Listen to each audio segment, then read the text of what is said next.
ವಾಲ್ಮೀಕಿ ನಿಗಮದ ಬಹುಕೋಟಿ ಅಕ್ರಮ ಅಗದಷ್ಟು ಆಳಕ್ಕೆ ಹೋಗ್ತಾ ಇದೆ, ಬಗೆದಷ್ಟು ಹೊರಬರ್ತಾ ಇದೆ. ಇದೇ ವಿಚಾರಕ್ಕೆ ಸಂಬಂಧಪಟ್ಟಂತೆ ಇವತ್ತು ಸಾಕಷ್ಟು ಬೆಳವಣಿಗೆಗಳು ಕೂಡ ಆಗಿರುವಂಥದ್ದು.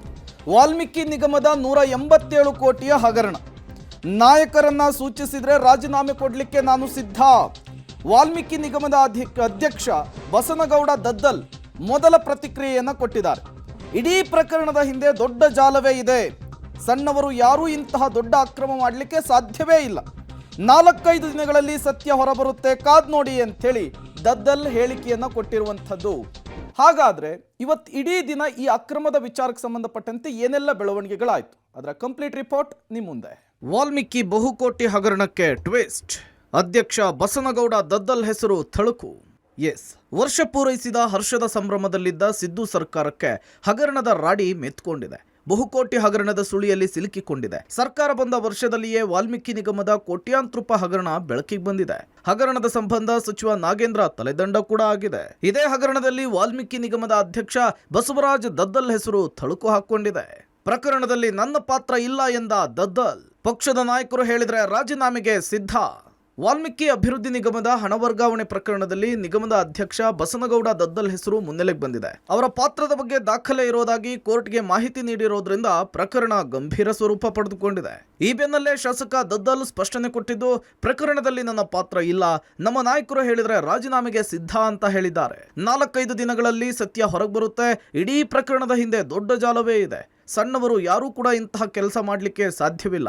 ನಾನು ಯಾವುದೇ ಸಭೆ ನಡೆಸಿಲ್ಲ, ವಾಟ್ಸ್ಆ್ಯಪ್ ಚಾಟ್ ಅಥವಾ ಯಾವುದೇ ಸಾಕ್ಷ್ಯ ಇದ್ರೂ ಎಲ್ಲವೂ ಕೂಡ ತನಿಖೆಯಲ್ಲಿ ಬಹಿರಂಗ ಆಗಲಿ. SIT CBI ತನಿಖೆಗೆ ನಾನು ಸಹಕಾರ ಕೊಡೋದಾಗಿ ಬಸನಗೌಡ ದದ್ದಲ್ ಸ್ಪಷ್ಟೀಕರಣ ಕೊಟ್ಟಿದ್ದಾರೆ. ಒಂದು ಕಡೆ CBIದವರು ಕೂಡ ತನಿಖೆಯನ್ನ FIR ಮಾಡ್ಕೊಂಡಿದ್ದಾರೆ. ಈ ಎರಡೂ ಸಂಸ್ಥೆಗಳಲ್ಲಿ ಯಾರೇ ದೊಡ್ಡ ವ್ಯಕ್ತಿಗಳು ಯಾರೇ ಇದ್ರು ಕೂಡ ಅದನ್ನ ಖಂಡಿತವಾಗಿ ಹೊರಗೆ ಬರ್ತದೆ. ಅದೇನು ಬಹಳಷ್ಟು ದೂರ ಹೋಗಲ್ಲ. ಇನ್ನೂ ಒಂದು 3-4 ದಿವಸ ಆಗ್ಬೋದು, ಒಂದು ವಾರದ ಒಳಗಡೆ ಸತ್ಯವನ್ನ ಹೊರಗೆ ಬರ್ತದೆ. ವಾಟ್ಸಪ್ ಚಾಟ್ ಇರ್ಬೋದು, ಕಾಲ್ ರಿಕಾರ್ಡ್ಸ್ ಇರ್ಬೋದು, ಎಲ್ಲವನ್ನ ತೆಗಿತಾರೆ. ಅವ್ರೇನು ಯಾರು ಬಿಡೋದಿಲ್ಲ. ನಮ್ಮ ಪಾತ್ರಗಳು ಇತ್ತಂದ್ರೆ ಖಂಡಿತವಾಗಿ ಕರೀತಾರ, ಅದನ್ನ ನಾವು ಹೋಗಿ ಬರೋದಕ್ಕೆ ರೆಡಿ ಇರ್ತೀವಿ. ಈಗ ಯಾವುದು ಒಂದು ಎಳ್ಳು ಕಾಳಷ್ಟು ನಮ್ಮ ಪಾತ್ರಗಳು ಇಲ್ಲ, ಆದರೂ ಕೂಡ ನಮ್ಮ ನಾಯಕರುಗಳು, ನಮ್ಮ ರಾಜ್ಯದ ಮುಖ್ಯಮಂತ್ರಿಗಳು, ನಮ್ಮ ನಾಯಕರುಗಳು ಹೇಳಿದ್ರೆ ಖಂಡಿತವಾಗಿ, ಹಾಗಾಗಿ ಅಂತ ಸಂದರ್ಭ ಬಂದ್ರೆ ನಮ್ಮ ನಾಯಕರುಗಳು ಹೇಳಿದ್ರೆ ಖಂಡಿತ ಕೊಡ್ತೀವಿ, ಅದ್ರಾಗೇನು ಪ್ರಶ್ನೆ ಇರೋದಿಲ್ಲ. ಇನ್ನು ಈ ಪ್ರಕರಣದಲ್ಲಿ ಸಚಿವ ಶರಣಪ್ರಕಾಶ್ ಪಾಟೀಲ್ ಕೈವಾಡ ಇದೆ ಅಂತೇಳಿ ಬಿಜೆಪಿ ಆರೋಪಿಸಿದೆ. ಇದಕ್ಕೆ ಸಚಿವರು ತಿರುಗೇಟನ್ನು ಕೊಟ್ಟಿದ್ದಾರೆ. ಚುನಾವಣಾ ನೀತಿ ಸಂಹಿತೆ ಇರೋದ್ರಿಂದ ನಾನು ಕಚೇರಿಗೆ ಹೋಗಿರಲಿಲ್ಲ, CCTVಗಳನ್ನ ಪರಿಶೀಲನೆ ಮಾಡಿದ್ರೆ ಗೊತ್ತಾಗಲಿದೆ, ಬೇಕಿದ್ರೆ ವಿಚಾರಣೆ ಮಾಡಲಿ ಅಂತ ಸವಾಲ್ ಹಾಕಿದ್ದಾರೆ. 24ನೇ ತಾರೀಕು ನಾ ಕಚೇರಿಗೆ ಹೋಗಿಲ್ಲ, ಅದು ಎನ್ಕ್ವೈರಿ ಆಗಲಿ. ಆಗಾಮಲೆ ನಾನು ಗೊತ್ತಿಲ್ಲ, ನಾನು ಯಾಕೆ CCTV ಫುಟೇಜ್ ನೋಡಕ್ ಹೋಗ್ಲಿ, ನನಗೆ ಗೊತ್ತೇ ಇಲ್ಲ. ಅದು ಅವತ್ತಿನ ದಿನ ಅವ್ರೇನು ಕ್ಲೇಮ್ ಮಾಡ್ತಾರೆ, ನಾನು ಆಫೀಸ್ಗೆ ಹೋಗಿಲ್ಲ. ಅವತ್ತು ಕೋಡ್ ಆಫ್ ಕಂಡಕ್ಟ್ ಇರೋದ್ರಿಂದ ನಾನು ಆಫೀಸ್ಗೆ ಹೋಗಿಲ್ಲ. ಹಾಗಾಗಿ ಅದಕ್ಕೂ ನನಗೇನು ಸಂಬಂಧ ಇದೆ ಹೇಳಿ? ಇಲ್ಲ, ಕಚೇರಿಯಲ್ಲಿ ನಡೆದಿದ್ರೆ ಅದು ಎನ್ಕ್ವೈರಿ ಆಗಲಿ, ಯಾರಿದ್ರು ಏನಿದ್ರು ಎನ್ಕ್ವೈರಿ ಆಗಲಿ. ನಾನಂತೂ ಅವತ್ತಿನ ದಿನ ಹೋಗಿಲ್ಲ. ಅದೇನಾಗಿದೆ CCTV ಕ್ಯಾಮ್ರಾದಲ್ಲಿ ಕ್ಯಾಪ್ಚರ್ ಆಗಿರುತ್ತೆ, ಅದೇನಿದೆ ಸತ್ಯಾಸತ್ಯತೆ ಹೊರಗೆ ಬರುತ್ತೆ. ಗೃಹ ಸಚಿವ G. ಪರಮೇಶ್ವರ್ ಪ್ರತಿಕ್ರಿಯೆ ಕೊಟ್ಟಿದ್ದು, ಪ್ರಕರಣ ತನಿಖಾ ಹಂತದಲ್ಲಿರುವಾಗ ಮಾತನಾಡೋದು ಸರಿಯಲ್ಲ ಅಂತ ಹೇಳಿದ್ದಾರೆ. ಇತ್ತ ಸಚಿವ ಶರಣಪ್ರಕಾಶ್ ಪಾಟೀಲ್ಗೆ ಸಚಿವ MB ಪಾಟೀಲ್ ಕ್ಲೀನ್ ಚಿಟ್ ಅನ್ನು ಕೊಟ್ಟಿದ್ದಾರೆ. ನೋಡಿ, ತನಿಖೆ ನಡೀತಾ ಇರುವಾಗ ಅನೇಕ ವಿಚಾರಗಳು ಬರ್ತವೆ, ಕ್ರಾಸ್ ರೆಫರೆನ್ಸಸ್ಗಳು ಬರ್ತವೆ. SITನವರು ವೆರಿಫೈ ಮಾಡಿಕೊಂಡು ಅದಕ್ಕೇನು ಕ್ರಮ ತಗೋಬೇಕೋ ಅದನ್ನು ತಗೊಳ್ತಾರೆ. ನಾವು ಅದ್ರ ಬಗ್ಗೆ ವ್ಯಾಖ್ಯಾನ ಮಾಡೋದಾಗಲಿ ಅಥವಾ ಅದ್ರ ಬಗ್ಗೆ ಇನ್ಫರೆನ್ಸ್ಗಳು ಮಾಡೋದಾಗಲಿ ಆಗೋದಿಲ್ಲ. ಯಾಕೆಂದರೆ ತನಿಖೆ ಮಾಡುವಾಗ ನಾವು ಯಾವುದೇ ಹೇಳಿಕೆಗಳನ್ನು, ಅದಕ್ಕೆ ಸಂಬಂಧವಾದಂಥ ಹೇಳಿಕೆಗಳನ್ನ ನಾವು ಯಾವುದನ್ನು ಕೂಡ ಕೊಡೋದಕ್ಕಾಗೋದಿಲ್ಲ.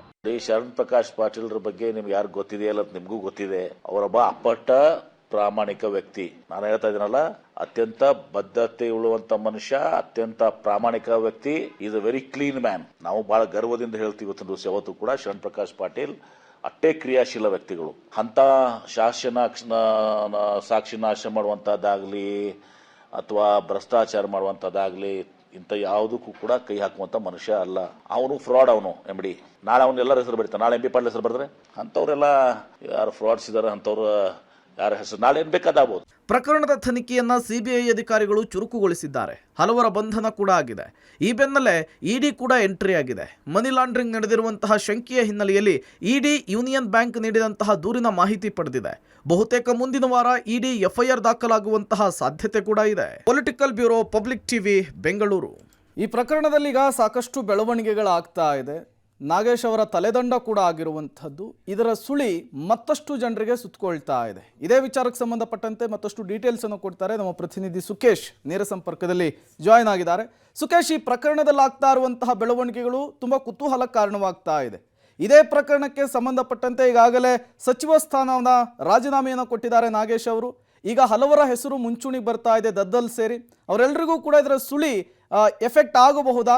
ಈ ಪ್ರಕರಣದಲ್ಲಿ ಮತ್ಯಾರ್ಯಾರ ತಲೆದಂಡ ಆಗ್ತಾ ಇದೆ? ಆ ವಿಚಾರಕ್ಕೆ ಸಂಬಂಧಪಟ್ಟಂತೆ ಏನಾದ್ರು ಸೂಚನೆಗಳು ಸಿಗ್ತಾ ಇದೆಯಾ ಅಂತ? ಪ್ರೇಮ್, ಒಂದು ಸ್ಪಷ್ಟ, ಸಚಿವ ನಾಗೇಂದ್ರ ಅವರ ತಲೆದಂಡ ಆಗಿದೆ. ಯಾಕಂದ್ರೆ ಅವರೇ ಇದರ ಮುಖ್ಯಸ್ಥರಿದ್ರು, ಅವ್ರು ಆಗಿದೆ. ಈಗ ಅದರ ಅಧ್ಯಕ್ಷರು, ನಿಗಮದ ಅಧ್ಯಕ್ಷರು ದದ್ದಲ್ ಅವರ ಹೆಸರು ಬಂದಿರುವಂಥದ್ದು, ಅವರ ವಿಚಾರದಲ್ಲಿ ಈ ವಿಚಾರದವರು ಮಾತಾಡಿರುವಂತಹ ವಾಟ್ಸಪ್ ಚಾಟ್ ಇದೆ ಅನ್ನುವಂಥದ್ದು, ಕೋರ್ಟ್ಗೆ ಸಲ್ಲಿಕೆ ಮಾಡಿರುವಂಥದ್ದು, ಈ ವಿಚಾರವಾಗಿ ಚರ್ಚೆ ನಡೀತಾ ಇರುವಂಥದ್ದು. ಜೊತೆಗೆ ಮತ್ತೋರ್ವ ಸಚಿವರ ಕೊಠಡಿಯಲ್ಲಿ ಕುಳಿತು ಮಾತನಾಡಿದ್ರು ಅನ್ನುವಂಥ ವಿಚಾರವೂ ಕೂಡ ಮುನ್ನೆಲೆಗೆ ಬಂದಿರೋದ್ರಿಂದ ಅವರಿಬ್ಬರ ತಲೆದಂಡವು ಆಗಿಬಿಡುತ್ತಾ ಅನ್ನುವಂಥದ್ದು ಪ್ರಶ್ನೆ.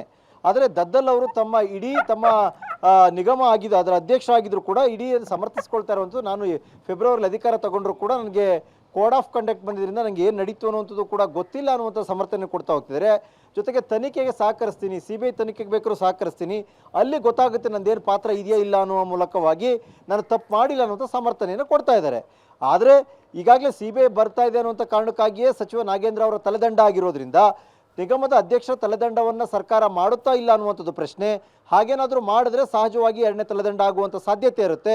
ಆದರೆ ಇವರ ಪಾತ್ರ ಎಷ್ಟಿದೆ ಅನ್ನೋದ್ರ ಮೇಲೆ ಡಿಪೆಂಡ್ ಆಗುತ್ತೆ. ಅಥವಾ ಎಲ್ಲರನ್ನೂ ಓವರ್ಲ್ಯಾಪ್ ಮಾಡಿ ಸಚಿವರು ಏನಾದ್ರು ನಿರ್ಧಾರವನ್ನು ಮಾಡಿದ್ರಾ, ಆ ವಿಚಾರ MD ಅವರಿಗೆ ಗೊತ್ತಿತ್ತಾ, ಆ ಕಾರಣಕ್ಕೆ ಅವರ ಹೆಸರನ್ನು ಮಾತ್ರ ಹೇಳಿದ್ರಾ, ಇವೆಲ್ಲವೂ ಕೂಡ ತನಿಖೆಯಲ್ಲಿ ಗೊತ್ತಾಗಬೇಕಾಗಿರುವಂಥ ಅಂಶ. ಅದು SIT ಇರ್ಬೋದು, CBI ಇರ್ಬೋದು.